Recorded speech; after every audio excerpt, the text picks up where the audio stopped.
Aš esu Silva, gyvenu Kupiškyje. Sūnų nuo pat baigus mokyklą, tai kiek jau čia bus, 40 su virš. Po to biški buvo toks tarpas, kad nedirbau siuvėja ir paskui Daivutė vėl pakvietė mane į savo būrį. Ir tai pradėjau vėl puošti moteris. Ir atsigavau labai. Atsikeliu ryte, keliuosi anksti, aš esu ankstyvas žmogus, man iki pietų pats darbingumas būna. Negaliu sėsti siūti, jeigu nesutvarkyti namai. Man nevyksta darbas, negaliu to daryti, nežinau kodėl.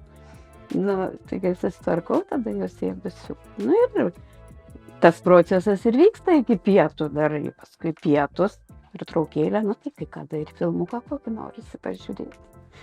Ir taip iki, kiek užsibrėžus, kiek turi užsakymų, kiek gaminių turi, taip ir darbuoju. Mano firminis patiekalas obuolių pyragas, kuris visada pavyksta.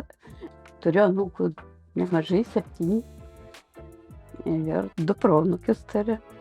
Taip kad turtinga močiutė, tai tiek ir to laisvalaikio, o taip tai pasivaikščioti į renginius. Visus jau stengiuosi aplankyti kiek įmanoma, kiek suspėju čia vietoj.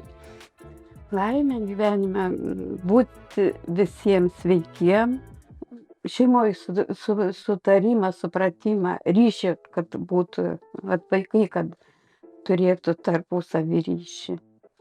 Bendrautų, draugautų, viens kitą niekada nepamirštų, tas svarbiausia.